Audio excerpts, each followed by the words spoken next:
ने कहा महाराज अब तो दुकान को छोड़ो, इसको छोड़ो दुकान, अब तो जहां जा रहे हो उस दुकान के। लेकिन आदमी मरने के दिन तक।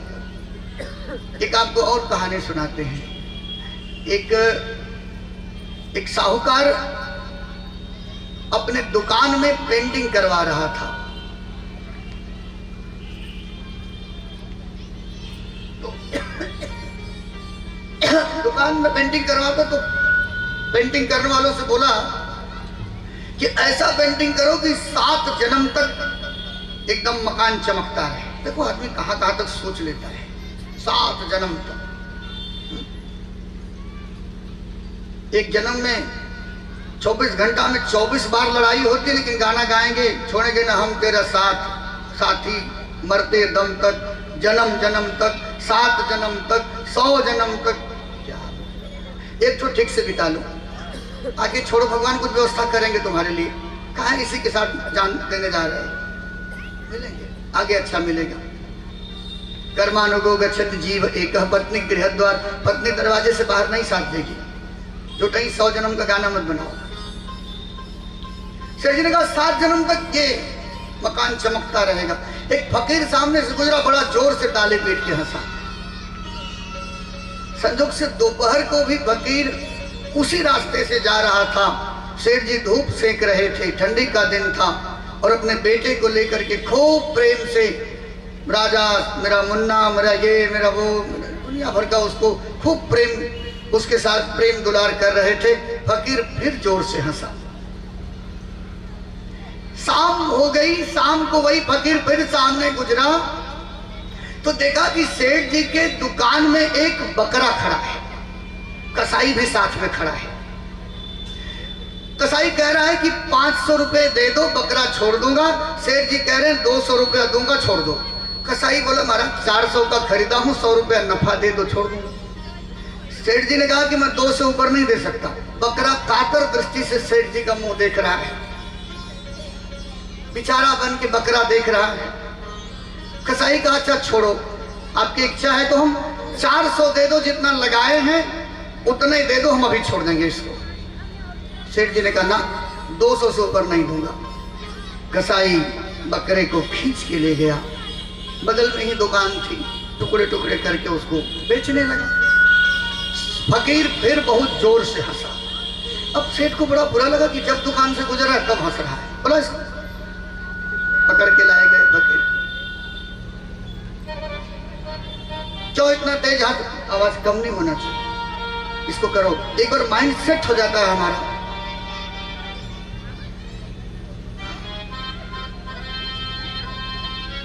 कहा कि मुझे बार बार देख के क्यों हंस रहे हो?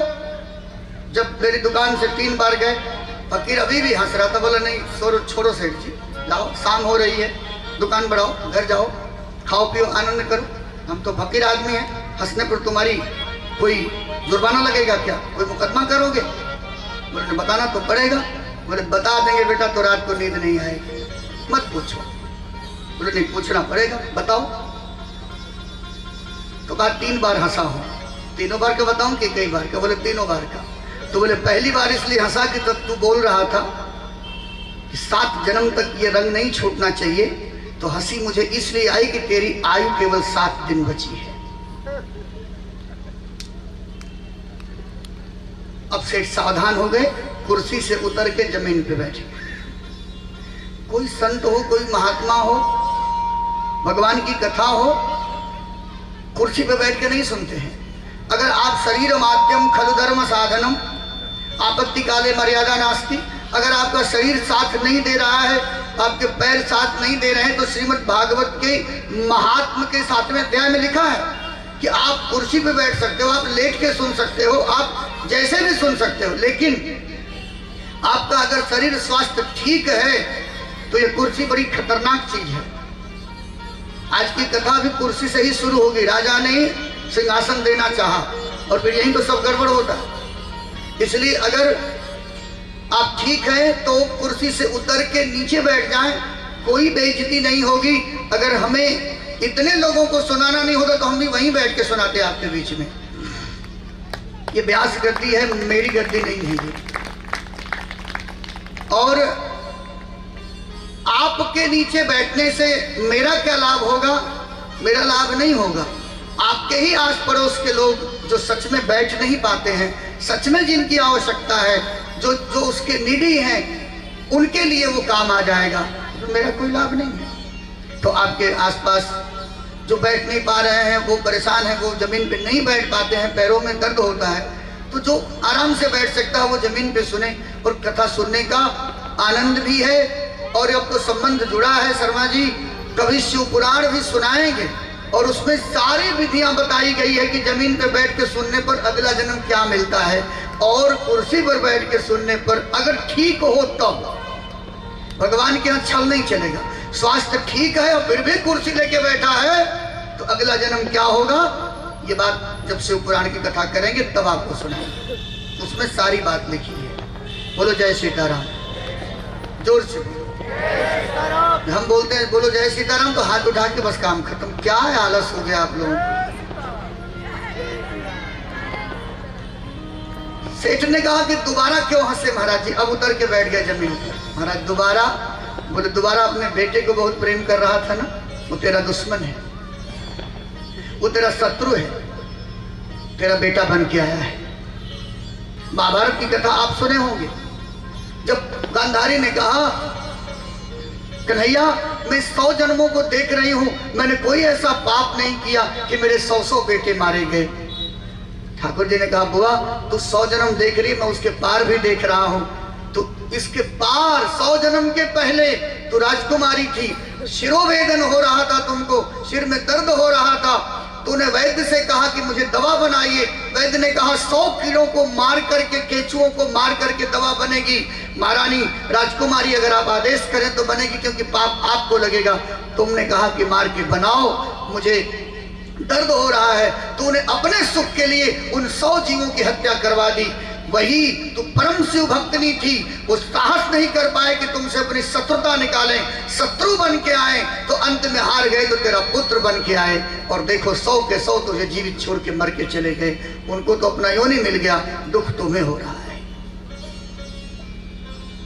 ज्योतिष कहती है 12 घरों में अगर 5, 7, 12वां, 6वां, 8वां घर का संतान अगर आपको, इन तीनों घरों का स्वामी बन के संतान अगर आपको पैदा हो तो आपका शत्रु है जो बदला लेने आया।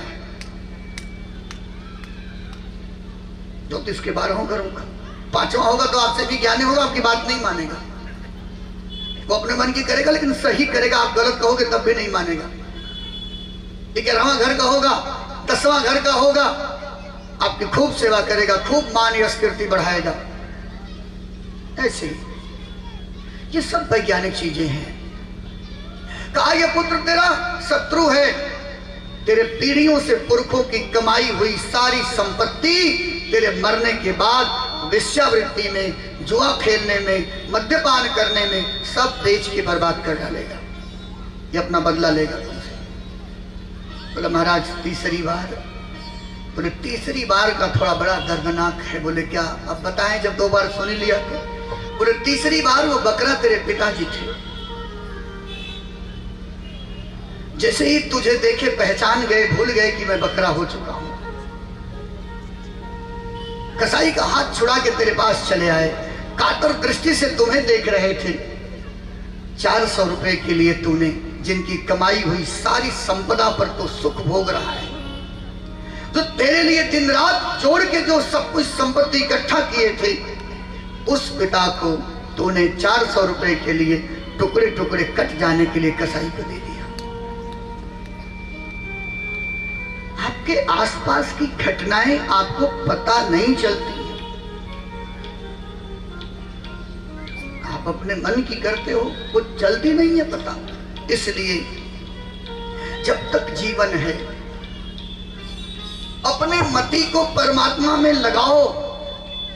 पढ़ो धनुसरो ही आत्मा ब्रह्म तरु लक्ष्य मुच्यते अप्रमत्तेन वेदज्ञं सर्वो तन्मयो भवेत्। वेद कहता है आप अपने झूठा मिथ्या अभिमान को दूर करो। पहले सबसे बड़ा शत्रु तुम्हारा प्रमाद है। मया प्रमादात प्रणये नवापि। ये प्रमाद पहले अपना दूर करो। और जिस दिन प्रमाद दूर करोगे, जिस दिन सहज हो जाओगे, सरल हो जाओगे, भगवत सन्निधि में हो जाओगे, भगवत नाम की सन्निधि में हो जाओगे, एक बात की तो गारंटी है कि आपकी मति कभी बिगड़ नहीं सकती है। राजा ने सोचा राम को राज्य प्रदान किया जाए।